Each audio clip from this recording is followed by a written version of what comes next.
I'm in the process of doing the bottom walls and also the earthen plaster on the pallet shed. I just wanted to make a video showing how I make those mixes. They're pretty much the same mix, just tweaked just a little. So I'll go ahead and show you how I make that.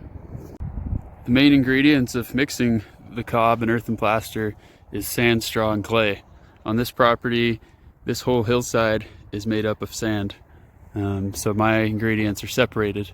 I've got sand on the hillside, and then down here, all the clay is washed down. You can tell the clay by all the cracking if you're just walking around. And then you can get this stuff wet and make sure that it's good clay to work with. I've already done that, so I know this is good to go.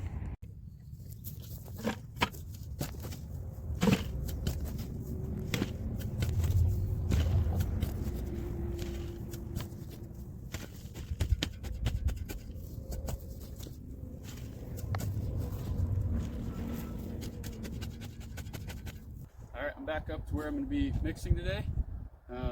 First step is going to be sifting my clay. I kind of just made my own little sifter here. I made a little box and then stapled on some 1/8" hardware cloth. The pile on the tarp, that's just sort of the dried on crumbs from my mix that I had yesterday. That's good to rehydrate and just use again.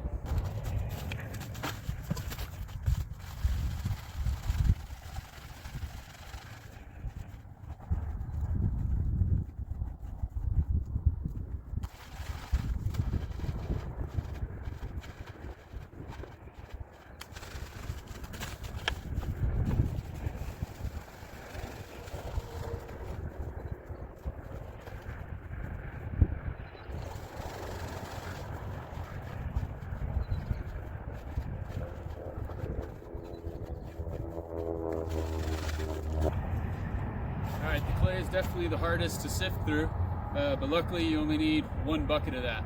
So the ratio is 3 to 1, so 1 part clay to 3 parts sand. So I'm going to go ahead and get 3 buckets full of sand, and I'll sift that and mix it in.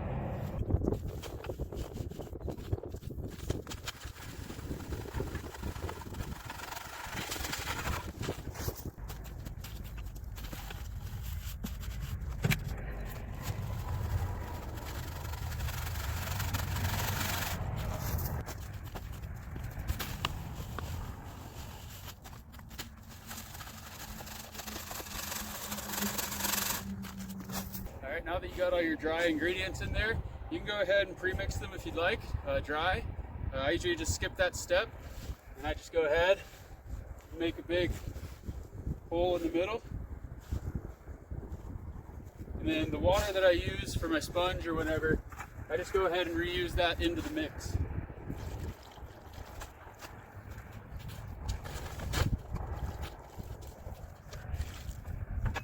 And then start mixing.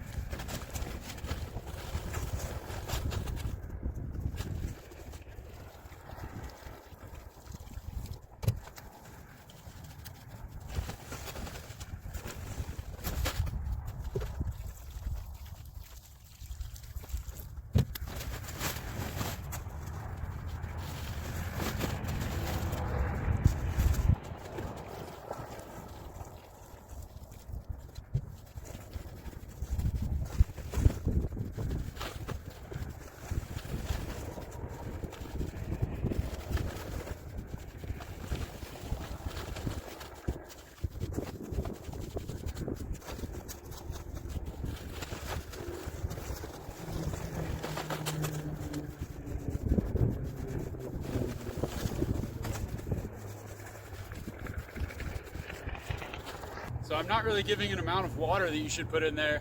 That's really just going to be up to you. You're gonna get a feel for it. You're also going to need to add water as you go. It's going to be sitting out in the sun. The wind's going to be evaporating the water out of it, so you're going to have to keep adding water to keep rehydrating it. I'm going to go ahead and mix in some straw right now. This straw is pretty long. I'm going to use most of this for that cob bottle wall. The longer straw is fine for any big structure, but I would chop it finer if you're going to use it for the plaster. That's kind of the difference.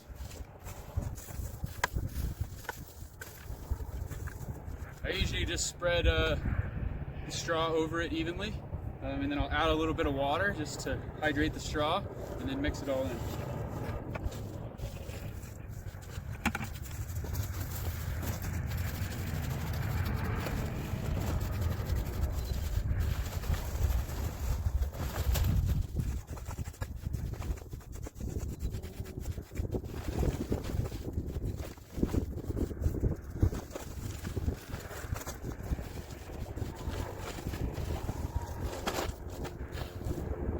Alright, as you can see, this method of mixing is a lot of work. You can definitely use a cement mixer or even a tractor to mix it. The way you know it's done, and the reason I like this method, at least when you're starting out, is to know you've got the right amount of sand, straw, clay, and water. And the way that you tell is when you roll it up, it stays together in a log like that. That's how you know you've got a good batch and it's ready to go.